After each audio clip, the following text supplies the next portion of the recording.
Welcome to the Culture of Things podcast with Brendan Rogers.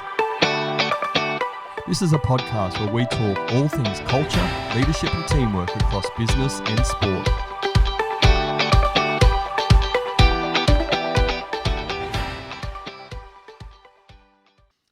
Hello everybody, I'm Brendan Rogers, the host of the Culture of Things podcast. This is episode 27. Today I'm talking with Mark Bragg. Bragg is a performance and leadership coach who has been coaching in one form or another for 40 years. In his early career, Mark played and coached basketball professionally in Australia's National Basketball League. Over the past 2 decades, he has worked as an executive coach in multiple business disciplines and industries in 23 countries. In recent years, he's been working in San Francisco, Hong Kong, Dublin and Sydney with emerging Australian entrepreneurs. Mark works with Martin West as co-founders of XGAP, which focuses on helping create healthy and successful leaders and teams. They work together extensively and also co-authored Hard Road, A Leader's Journey Begins, which we spoke about way back on episode 4. Mark has a specific emphasis on providing personalised coaching for leaders and their teams with a focus on personal growth and improved work performance. His programs are specifically designed for each client based on 3 fundamental principles. It's about you, live coaching, and connected to results. The focus of our conversation today is coaching and how we use coaching to unlock potential. Braggy, welcome to the Culture of Things podcast. Thanks, mate. I heard you're rattling off those countries. There hasn't been too much travel lately, to be honest. Absolutely. We've been grounded and bound to the WebEx and Skype and every other form of video comms. That's it, mate. And I'm sure your wife, Karen, is hopefully happy to have you home a little bit more than she's used to. Well, she is, but she, in the last couple of years, she's been travelling a lot with me, so she kind of misses that a bit too. But it is nice to be in one place for an extended period of time, that's for sure. I want you to give a bit of an overview. I've given a bit of a spiel there in the introduction and just an overview of your career journey. But what I want to tell you, and this is the weird thing, and we were talking a little bit off air, that with your basketball career, and you may not like this because it's probably going to give your age away a little bit, but when I was a young chap, probably around 8 to 10 years of age, I would have watched you on the basketball court in the NBL when you played for the Brisbane Bullets. Well, we were talking about that, and it clearly wasn't that memorable because I think you had to do some research to find that out. But anyway, that would have been in the 80s, I guess. I had some time playing with the Bullets. But the coaching thing which we're talking about today started for me when I was quite young, actually. I was maybe 19 or 20, I think, when I first started coaching basketball. And, I coached for, I think, in my mid-40s, so over 20 years. And it was a wonderful foundation for what I've done the last 20 plus years, being exposed to that level of competition and learning as I was going as a young coach, and then being able to take that and use what I've learned and the foundation of what I've learned into the business realm and, executive coaching, and then the experiences that I've just been so fortunate to have been part of over the last 20 years working. I think you gave a description of the various organisations and different cultures and countries and things like that. It's just been a terrific journey, and you just feel blessed that you've had that opportunity. Mate, let's frame this up a little bit for everybody. How about you just tell us in your own words, what is coaching? Define coaching for us. Well, I think it's, when you can create an environment for someone or a group of people in which they can improve in some way or another, whether that's a small improvement or a large improvement. But if you can somehow generate an environment, psychologically, I guess, or in a way that's going to challenge them, is going to cause them to think carefully about their potential and then act on that and ultimately improve, that's essentially coaching. Now, the scope, we can talk a little bit more as we get into this call, but the scope is very broad. I mean, obviously, we've talked about coaching in sport is one thing, coaching a senior executive is another, coaching frontline leaders is another.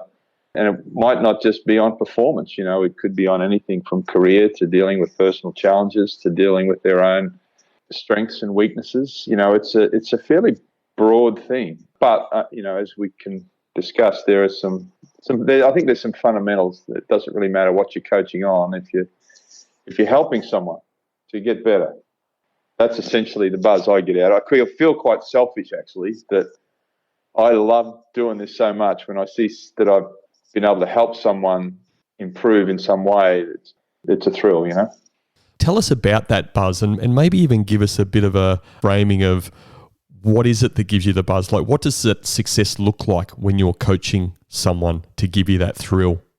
I started getting this, or probably didn't recognize it as much when I was coaching basketball. You would get a group of people together and work hard to get them to improve collectively as a team and in terms of team cohesion and how they related to each other. And then obviously there was the skill development. Then there was the development of strategy and watching a team develop individually and collectively.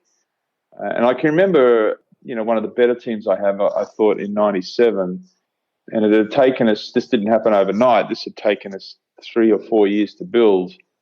You almost didn't need to coach them anymore because you just had to be there and some guidance here and there, because they were so tuned in themselves to what they were doing and so committed to trying to improve that it wasn't like your job was completely done, but they were doing a lot of it for you. And there's nothing more enjoyable than to see something like that. And I see it now often, with leaders. Sometimes we can go in and do workshops for them that help them get their team aligned or help their team become more cohesive. But when you actually see the leader do that for themselves, that's just great. It's almost like doing yourself out of a job is the deal. It makes you feel better. Given your extensive coaching background in professional sport, basketball specifically, and in the corporate space, if there are differences, can you just share what some of those differences are in those two different arenas? Sure. And I think, I mentioned before that the foundation I got with professional sport was I couldn't have asked for any better start for what I'm doing now. And I think part of the reason is it is so crystal clear. You either win or you lose. And if you're coaching that team, doesn't matter how you cut it, you're responsible. And that's in your face every day because it's in the newspapers and it's on the TV. And then you have, of course, everyone having their own opinion on how you should have coached the team or how they should have played and why we should sack the coach and all this sort of stuff. And then there's the videotape, of course, which shows every single play and every single decision that you make as a coach. So the scrutiny of your performance as a leader is really high. Learning to live with that and learning to deal with that, learning to deal with failure and success and being able to try and bring a group of people, a team, for example, through that, provided me, I thought, with the fundamentals to start talking to business. Now, I should point out that when I first started working in business, I think it probably took me 5, maybe even 10 years before I really felt comfortable that I understood the business environment. Because whilst the principles are the same, whether it's sport or business, the environment is very different. I mean, for a start, in sport, you're going to have an off season where you go and relax and you're going to have time out where you go get massaged and get yourself fixed up and then you got to perform on the weekend or maybe twice or 3 times a week in pro sport these days. In business, it's not like that. It's a marathon. Your time out is very limited. And the other thing is you're performing the whole time. There's not too much. There's only occasionally people will take time out to train and practice and get better at things, but mostly you're in the game the whole time. That relentless work that has to go into building a business over many, many years and trying to keep businesses ahead of the game the whole time is, it's relentless. And I'm not saying that there's any difference in the intensity or what people bring in terms of energy and effort in either one of those things. It's just a different environment. And so, as I say, I think the principles are relatively the same. but I think the environments are very different. And one other thing I'll say is I think sometimes that level of scrutiny that applies to sport, I mean, if you could apply that, and I have tried to as much as possible, apply that scrutiny to business performance, you really get a lot of positives out of that. If you can really dig into how is the team performing individually, collectively, what do we need to do to get better, business could get better at that stuff. What stuck out to me in what you've just said was the videoing, the analysis, the scrutinisation on sport versus organisation. Probably in the immediate sense, it's right there in your face and there's an obvious win-lose scenario. Has that transferred into that word vulnerability? Have you seen a greater level of vulnerability in the sports profession versus maybe in the business profession as a result of that scrutiny? Well, it's funny, Westy and I came together. I think I met Westy in maybe 2001, 2002. And I can remember one of our first conversations was about this very point. He would talk about the nameless, rankless debrief that as a fighter pilot, he and his team would get together and do after a mission. And they would come into a room and watch a video of the mission. And everything was pulled apart. And I thought, man, that's exactly what I've been doing for the last 20 years. We'd bring the team in and we'd watch the video and we'd pull it apart and this is good and this is not so good. And so that idea of scrutinizing performance with a fine-tooth comb but really doing it in a way that it's okay if we messed up, that's all right. We're going to do it better next time. As long as we're focused on trying to get better, it's going to be okay. And so that debriefing, that stopping and, are we on the right strategy? Is this strategy actually working? What do we need to do differently? We just executed an initiative. Is it working? I don't think that level of scrutiny exists in all businesses and certainly we've helped businesses with this quite a bit over the years. But I think that's an area where business could really probably do a little bit better job, taking time out to step back and look at how things are traveling and then consistently looking for ways to do things better. I'm not saying they don't do it. I think there's just an opportunity to do it a little bit better than perhaps most do. So, mate, given the recent times of COVID, the last 6 months, that must have given you a fantastic opportunity with the clients you work with, given Zooms and webinars and all that sort of stuff. How have you utilised that for your coaching? It's been better than I would have thought. I mean, I was very hesitant at the start because I'm so used to sitting with people when I'm coaching them and, having the whole feedback experience of body language and gestures or walking with someone in a park. Sometimes I coach people just by walking with them. I find that quite effective, a bit more relaxing and feel like you're walking with the person and helping them. So I was very hesitant at the start.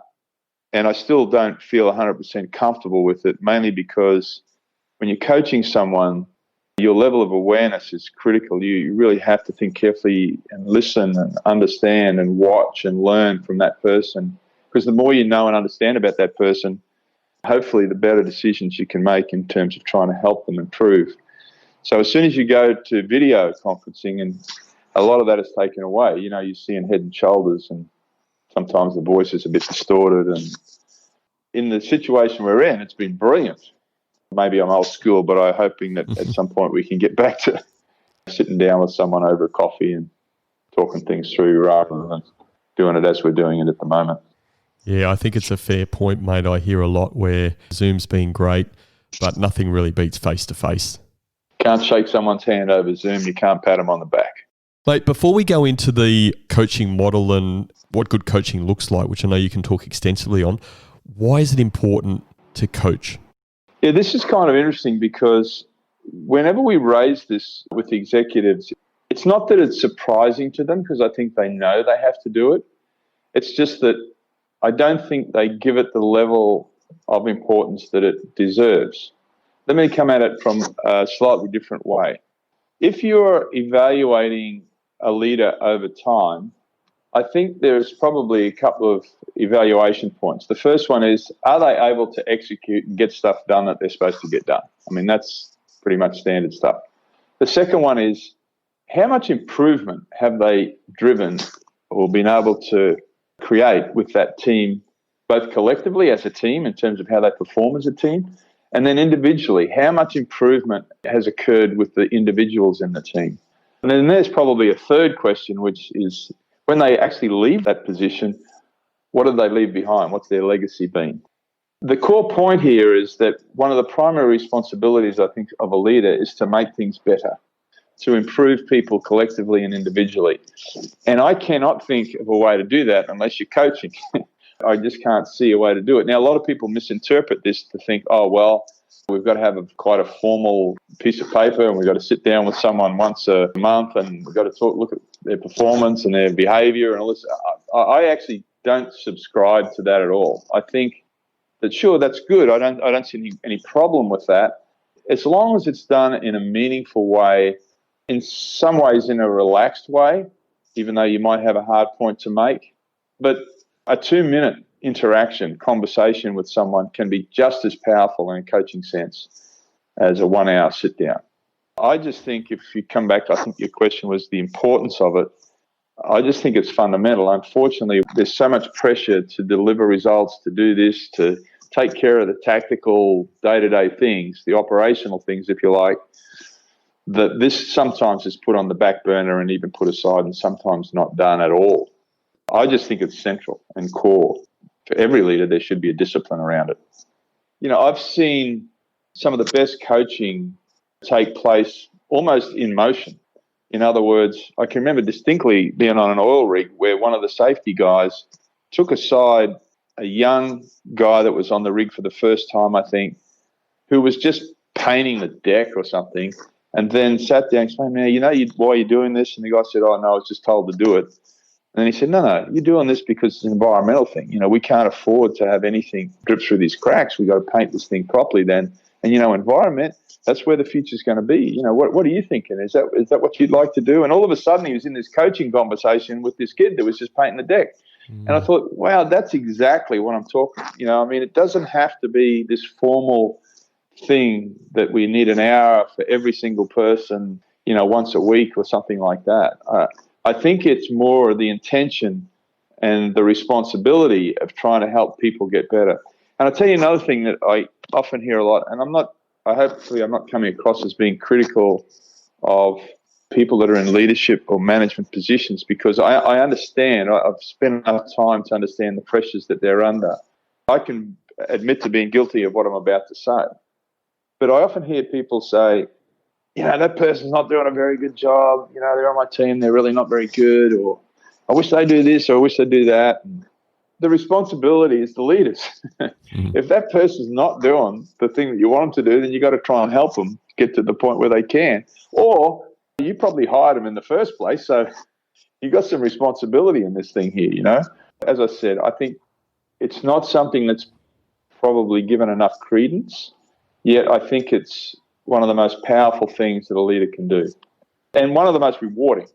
There'd be nothing better than someone coming up to you and thanking you for making them better as a person or making the team better or something like that.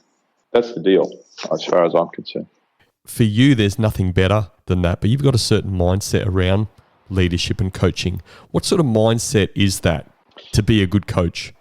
Look, I can just give you 3 things that I think might help for anyone that's listening. I think the first thing, and probably the most important thing, and everything else kind of stems from this, is you have to really care. I mean, you have to really care about that person or care about the team or care about the job they're doing. If you only kind of half care or don't care at all, it doesn't matter. So, if you really care about your people, then, you're going to try and set aside time to try and help them and support them as much as you can. Having said that, it doesn't mean you're going to be soft. I mean, I think the second thing is you have to challenge them.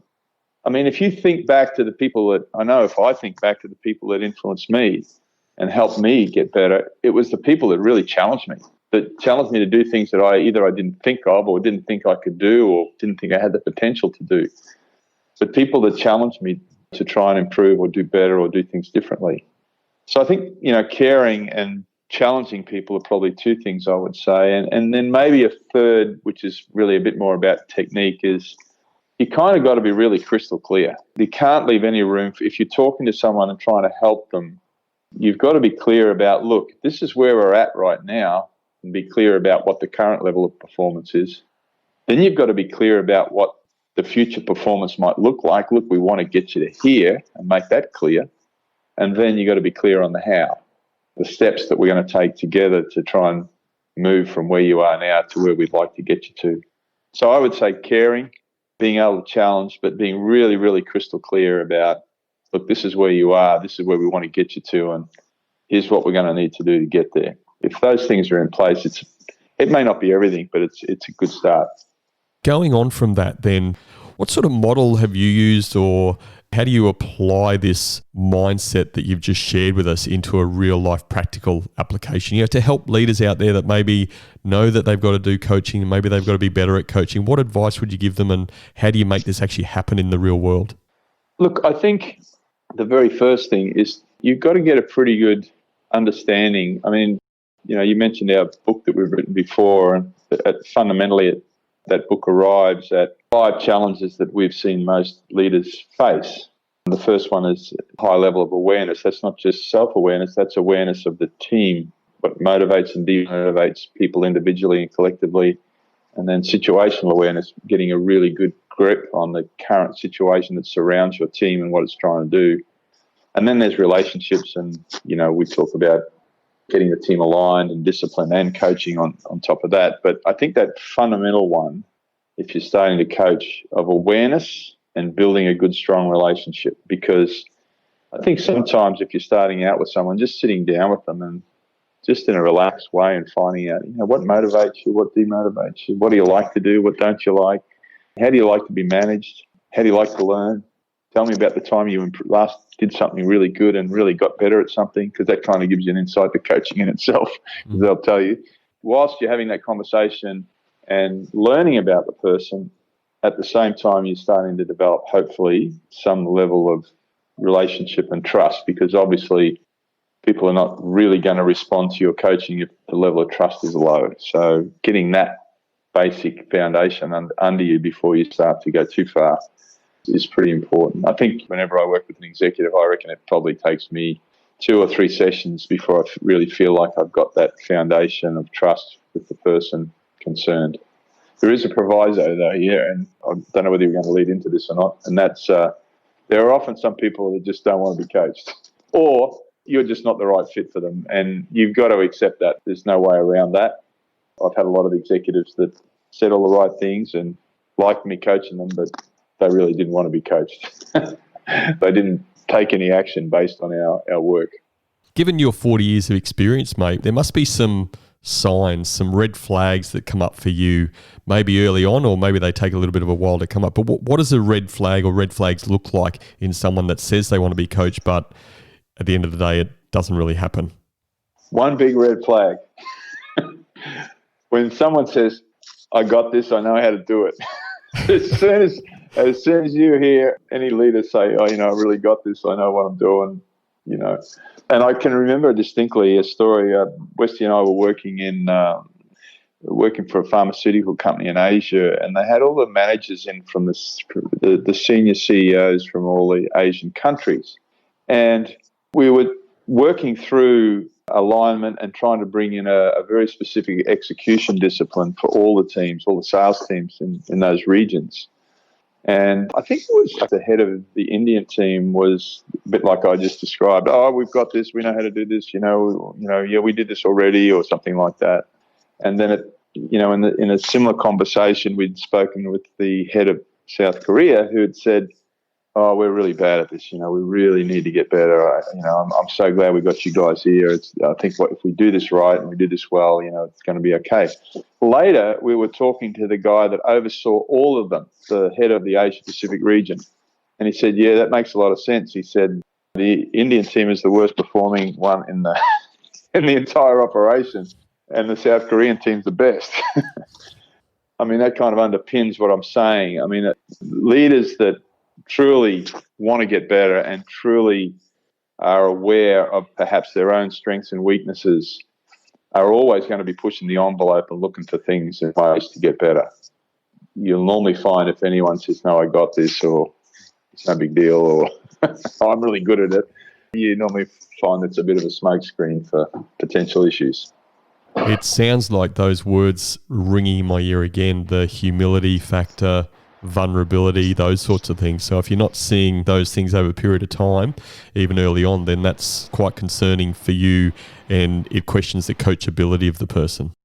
Yeah, it does. But I don't want to write people off when you see these things, because sometimes you can help them work through them. And look, being quite vulnerable and authentic and honest, I know when I was younger and coaching, I would have been terrible at this. I would have been one of the first people saying, I got this, because I'd had a lot of success early in my career and I was pretty confident, and my ego was a bit bigger than my ability, And it was only after a few hard knocks that I sort of come back to earth and realised, hey, maybe I don't have this.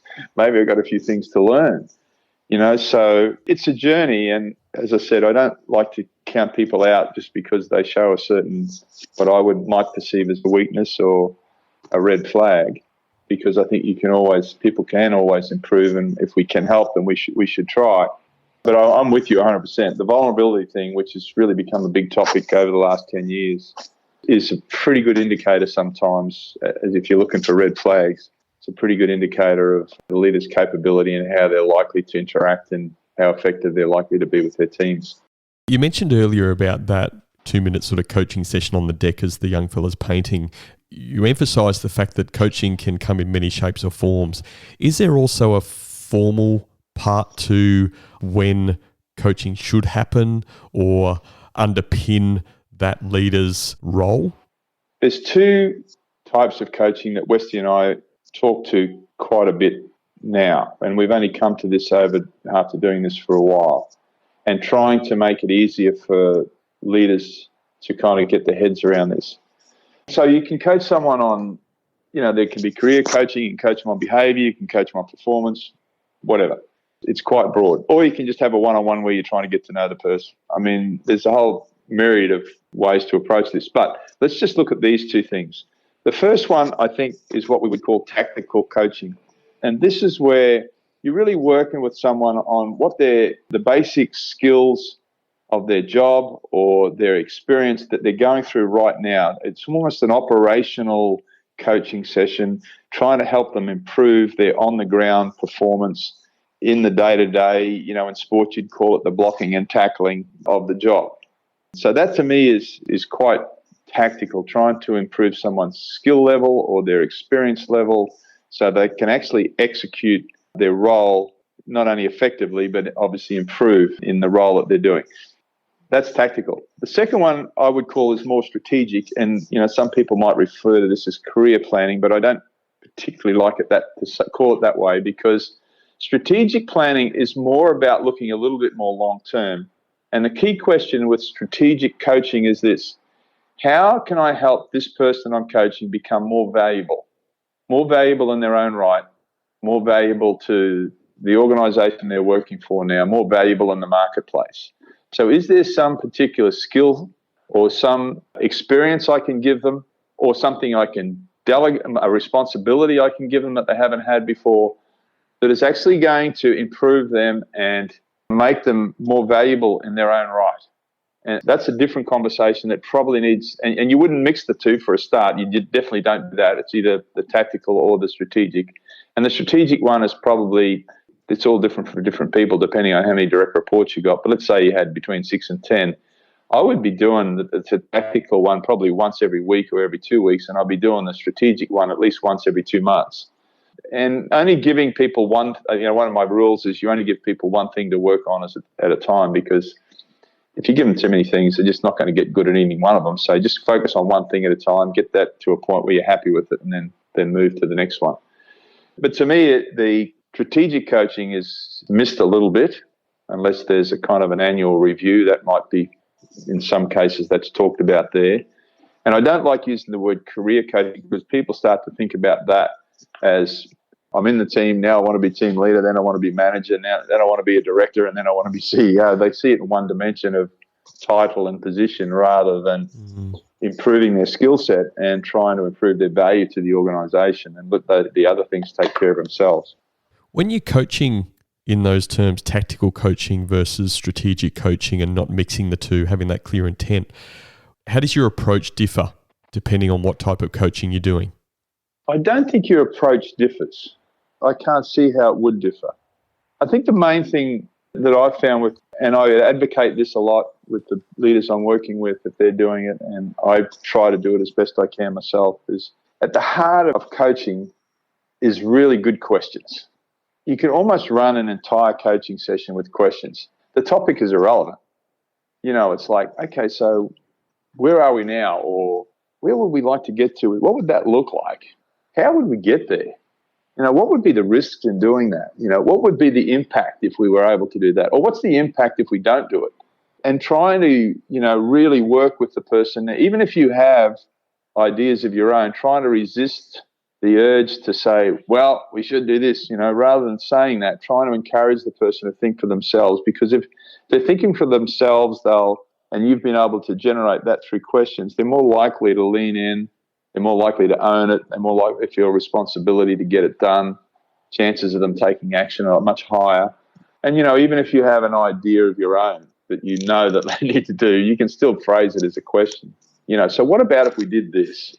It's still a question, even if you're putting forward an idea that really they need to probably implement. So I don't think your approach changes. I don't think mine does. I think it wouldn't matter what the topic was or whatever. I think my approach would be exactly the same. Get really clear on where we're at. Get clear on where we want to get to. Let's get clear on the steps and use questions to make sure the person is really buying into the whole thing. Braggy, we focused a lot on the one-on-one type coaching, which is probably what most people probably relate coaching to, that one-on-one relationship. But you also do, and with Westy, a lot of work with teams. How does that coaching side of things look different, if at all, when you're working with a team? You've got to be pretty tuned into the different personalities in the room. Again, questions, if, a lot of the folks we've worked with will tell you this, that most of our workshops are not us talking. It's us posing questions and either breaking an executive team into small groups to work on certain problems or answer certain questions. Invariably, the entire workshop is answering questions. Now, obviously, you want to land on the right questions that are going to come out with the answers that are going to have most impact. Stay focused on the topics that are going to have the most impact. But again, you're trying to get the team to engage and lean in and buy in and think for themselves rather than being told. When you're coaching a team, I think the big thing with them is, again, trying to get them to feel comfortable with the idea of analysing their own performance and accepting that it may not be up to scratch, or accepting basically that they can get better. That would be a starting point. But I don't think, again, that the process changes too much, other than it's a little bit more complicated because you've got a lot more people involved. Mate, let's move on to, you do a lot of writing. You've got a lot of articles on your website and you do things under XGAP and obviously Hard Road. Some fantastic stuff there. But one of the things I know you're big on, particularly around this coaching, is legacy. A leadership legacy, their leadership code. What do I stand for? Can you talk to that a bit? Explain what that is about and why it's useful. One of the evaluations, I think, of how a leader has done is, what do they leave behind?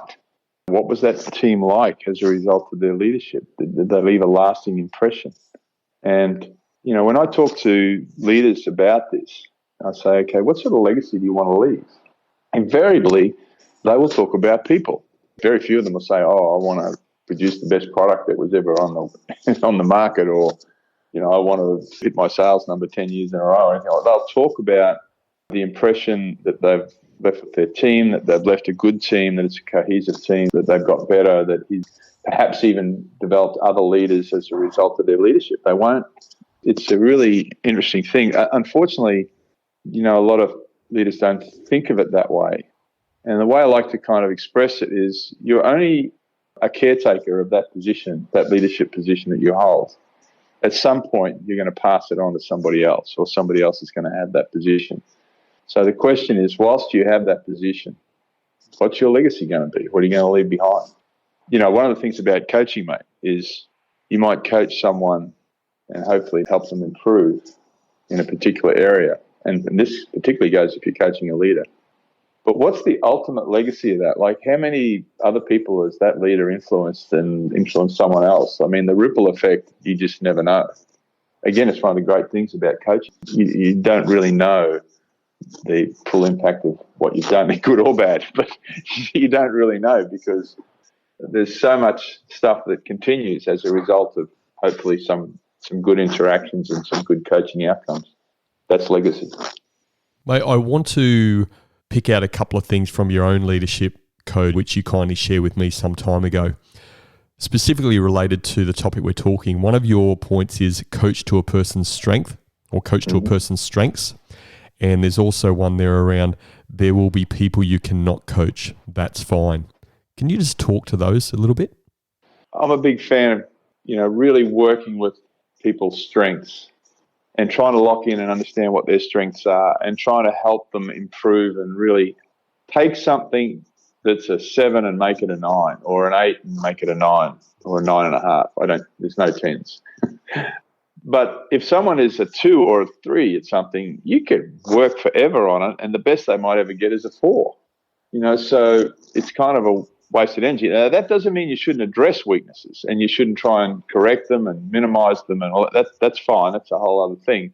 But when you're trying to help someone, really perform to the best of their ability, you've really got to help them really maximize their strengths. I mean, even with personality, I've always felt that we're going to do our best work when we're at the extremes of our personality. And so I'm always looking for, where's the person really pronounced? Are they really directive? Okay, might have to dial that back a bit, but we're going to go with that because that's going to be a real strength. Or they might be, maybe they're a little bit introverted leader. That's fine because you're going to be thinking, you're going to be watching. You're not going to jump into situations. You're really going to be thoughtful. Let's work with that. You've got to go with the strength. You've got to coach around strengths. And what was the second one? There will be people you cannot coach. That's fine. Again, when I first started, I felt like I should be able to help everybody. Anyone that came to my path that I was responsible for coaching, I thought that I had a responsibility to help get better. But you're just going to find out that, well, either two things are at play. Either they don't want to get better, and it doesn't matter what you do. It's a bit like that old Chinese saying, when the student's ready, the teacher will arrive. So you've kind of, you've got to have people that are willing to lean into the coaching side of things. And then the other thing is sometimes it just doesn't work, like your personality just doesn't suit that person, or, they don't trust you, or they don't like you, or they don't like your method, or they don't think you're good enough to help them. That's fine. You can't, I know early on I would have taken great offense to that and thought there was something in my makeup that probably wasn't quite right, but there are people that you're not going to be able to coach, and that's okay. Maybe there's someone else that can help them a bit more than you can. Mate, what's been your biggest lesson over this 40 years of doing what you do? I know there was a specific point which I think changed everything for me and probably started me getting better as a leader. And I think I mentioned I started coaching quite early, and early in my career I had a lot of success early on, the first 6 or 7 years. And it'd be fair to say that I thought I was way better than I was. At the time I thought I was great. I wasn't that good, to be honest.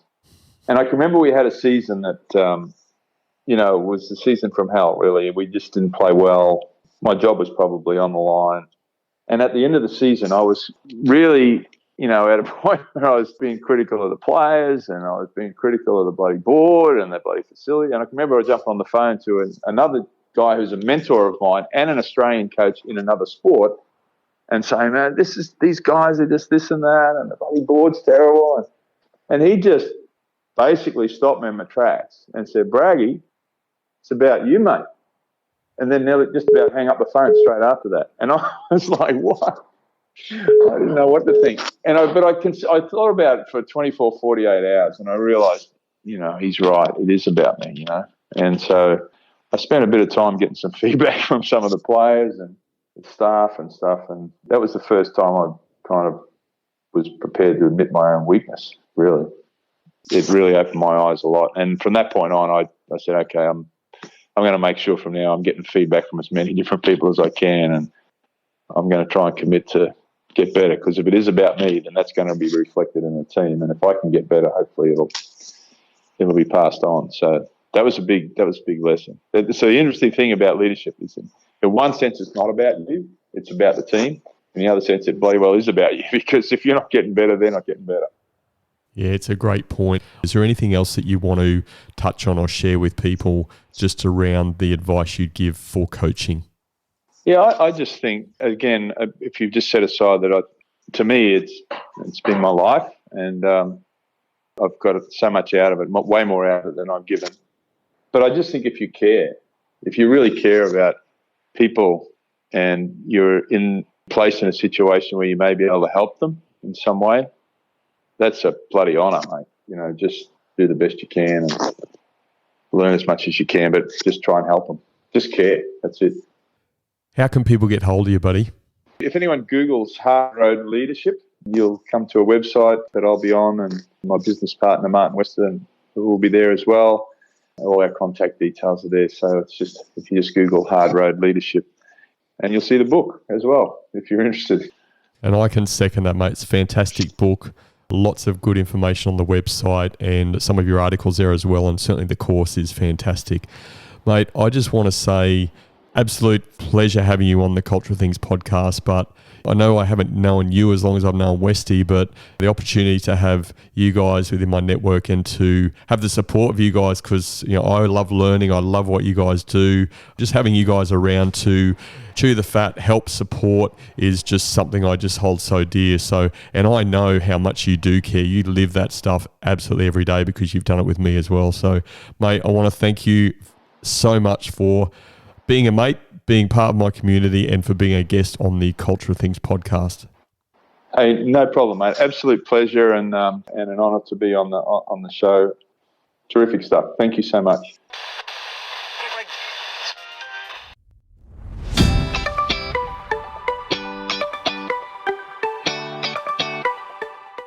It's easy to hear Braggy's relaxed and calming style through the conversation.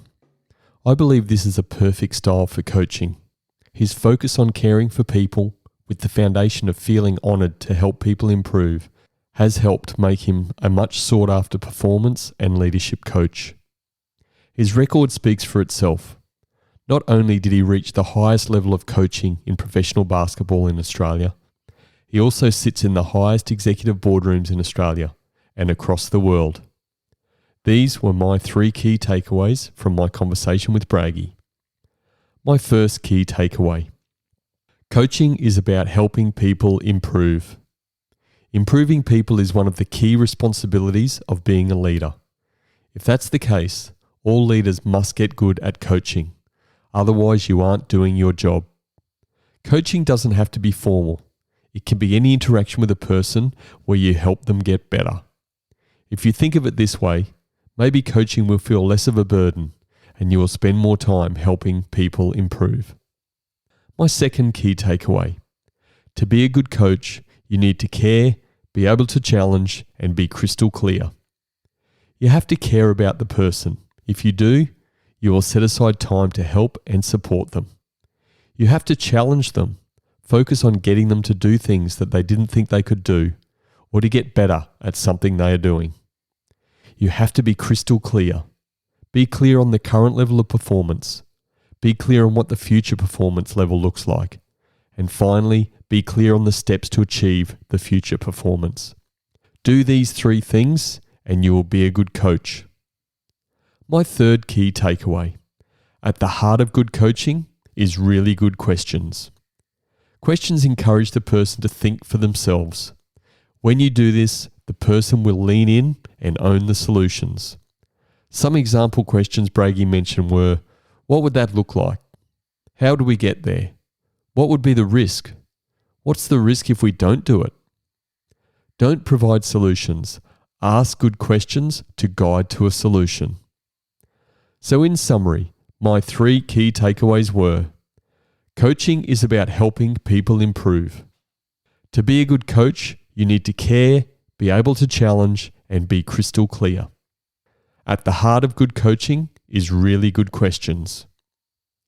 If you have any questions or feedback about this episode, please feel free to send me a message at brendan@brendanrogers.com.au. Thank you for listening, stay safe, Until next time. Thank you for listening to the Culture of Things podcast with Brendan Rogers. Please visit brendanrogers.com.au to access the show notes. If you love the Culture of Things podcast, please subscribe, rate and give a review on Apple Podcasts. And remember, a healthy culture is your competitive advantage.